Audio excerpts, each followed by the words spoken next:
हाँ ठीक है। आध्यात्मिक भजन संग्रह वाली पुस्तक में दौलत राम जी वाले जो भजन हैं उसमें 27 नंबर का भजन है। सुन जिन वैन श्रवण सुख पायो। बहुत सुंदर स्तुति है और प्रचलन में भी नहीं है। अपनी कोशिश यही रहती है लगभग कि जो प्रचलन में ना हो ऐसी जिनवाणी स्तुतियां भी सामने आए, प्रचलन में आए तो कुछ नई जिनवाणी स्तुति भी हमें ख्याल में आएगी। पेज नंबर 99 आध्यात्मिक भजन संग्रह वाली पुस्तक में 99 पर है। दूसरी पुस्तकों में अलग अलग पेज हो सकते हैं। चलिए इसको पहले बोलेंगे अपन। इसमें एक सुधार है, पहले उस पर भी ध्यान रखिए ताकि बोलते समय आपको गड़बड़ ना हो। ये जो दूसरा पद है, दूसरे पद में धीर धरी मन जीतन मन, मन नहीं हो मैन है, मैन। जैसे ऊपर रेन है, नीचे जैन है, यहाँ मैन है। उसका अर्थ क्या है वो भी अपन देख लेंगे। चलिए ध्यान रखिएगा। सुन जिन वैन श्रवण सुख पायो, सुन जिन वैन श्रवण सुख पायो, नस्यो तत्व दुर अभिनिवेश तम, नस्यो तत्व दुर अभिनिवेश तम, स्याद उजात कहायो, चिर विसर्यो लयो आत्म रे, सुन जिन वैन श्रवण सुख पायो, सुन जिन वैन श्रवण सुख पायो, दयो अनादि असंजम धवते, दयो अनादि असंजम धवते, लहि व्रत सुधा सिरायो, धीर धरी मन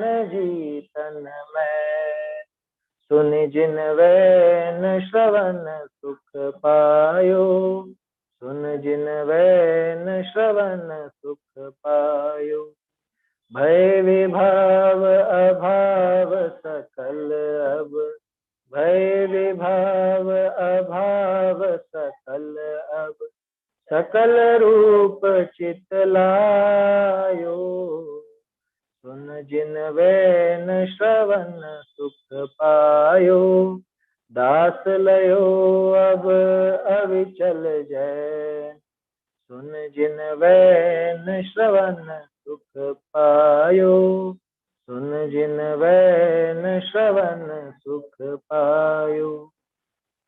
देखिए अर्थ देखते हैं इसका। सुन जिन वैन, जिन वैन माने जिन वाणी, वैन यानी वचन, वचन का अपभ्रंश हुआ वैन। तो सुन जिन वैन यानी जिनेंद्र भगवान के वचनों को सुन करके श्रवण सुख पायो।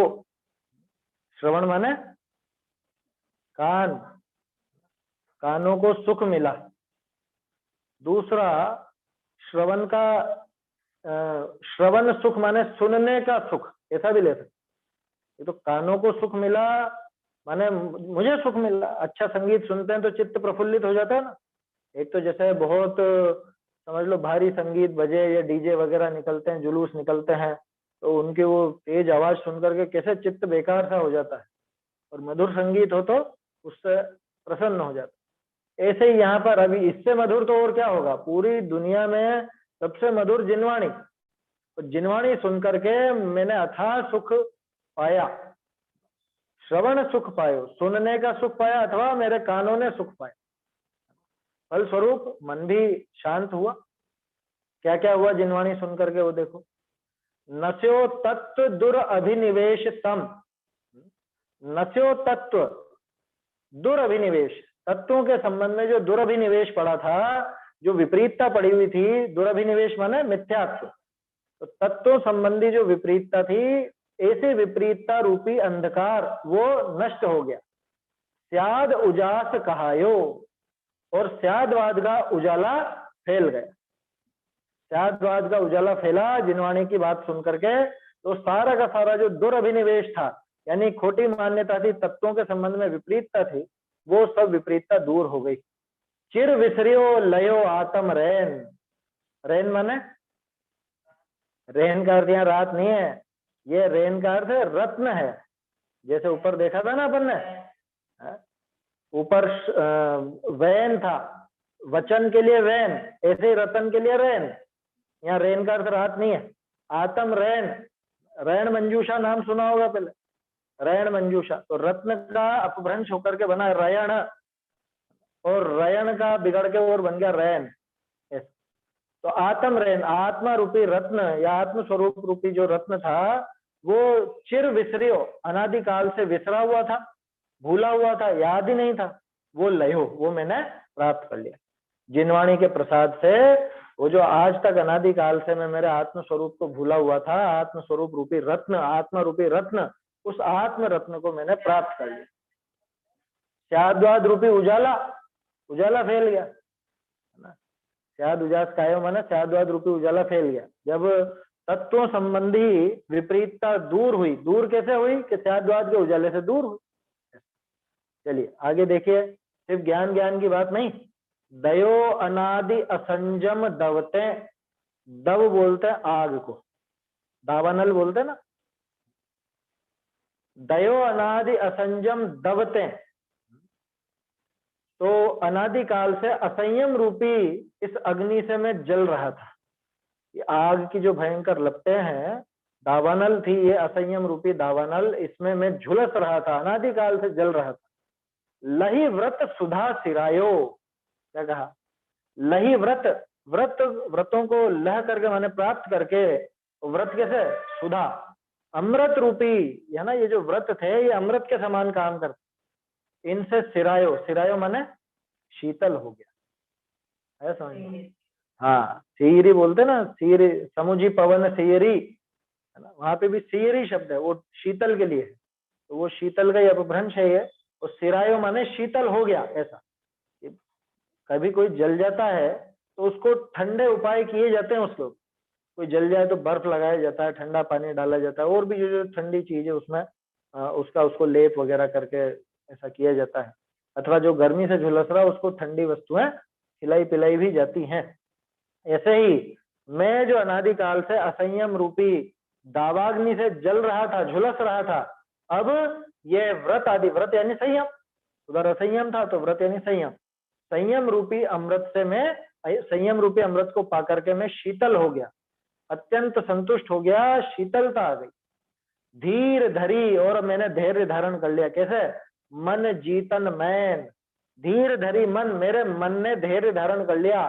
जीतन मैन, मैन मतलब वापस वैसे ही समझो जैसे रतन का रैन है ना, जैसे वचन का वैन, वैसे ही मदन का मैन।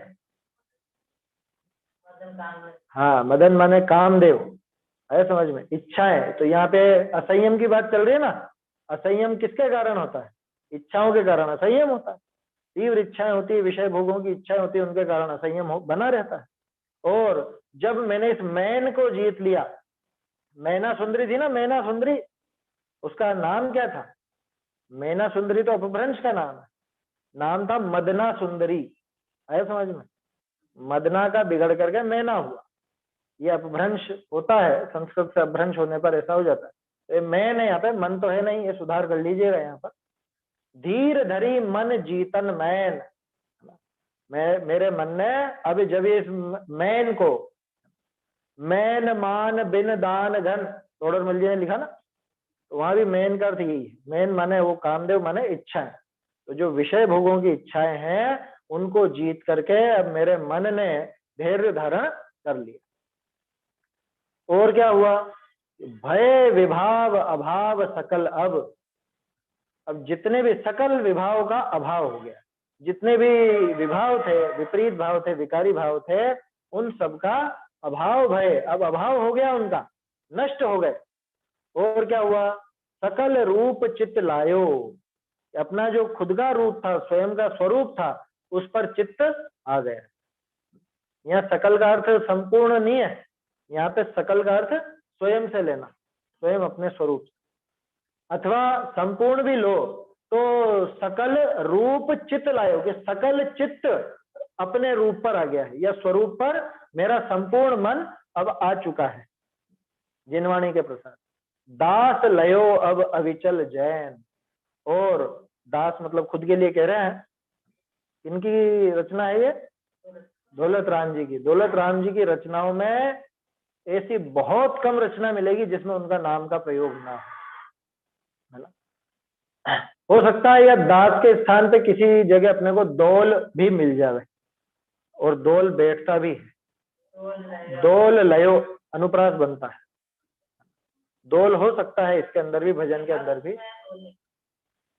दास लयो अब अविचल जैन, नहीं, दास लयो।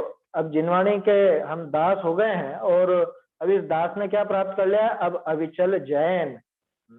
ये जो जैन धर्म है अथवा जैन धर्म का जो मुक्ति मार्ग है, इस मोक्ष मार्ग को, इस अविचल मोक्ष मार्ग को, कि जिसमें रंच मात्र भी चलायमान पना नहीं होता, जो सीधे मोक्ष तक ले जाता है, ऐसा ये मार्ग अविचल जैन मार्ग, इस अविचल जैन मार्ग को मैंने पा लिया है।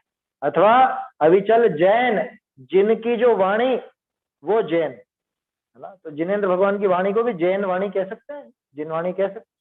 तो मैंने ये अविचल जिनवाणी प्राप्त कर ली। अथवा दास लयो अब अविचल जैन, अविचल जैन दशा अब प्राप्त की। क्या कहा? कि जिनवाणी को सुनकर के अब मैं वास्तव में जैन बना हूं, अब अविचलित जैन है। देखो, एक तो विचलित जैन जो कुछ भी सिर्फ जैन कुल में पैदा हो गया, जिसके माँ बाप जैन है, लेकिन जैन धर्म का जिसको बिल्कुल भी ज्ञान नहीं, एबीसीडी भी नहीं पता, जिसका आचरण भी वैसा नहीं, जिसकी और क्रियाएं भी वैसी नहीं, तो ऐसा जीव अविचल जैन नहीं है।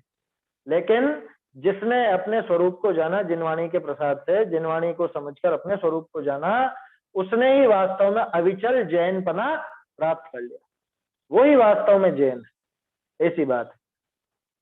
चलिए, तो समझ में आया होगा ये काफी सुंदर ये भजन है दौलत राम जी का।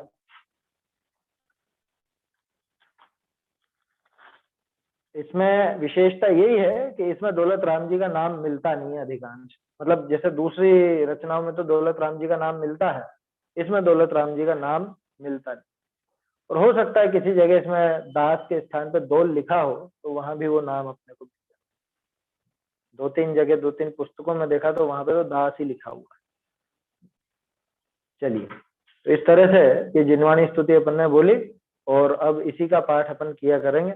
अप्रचलित है तो ये याद करेंगे तो अच्छा है, और भाव भी काफी सुंदर है।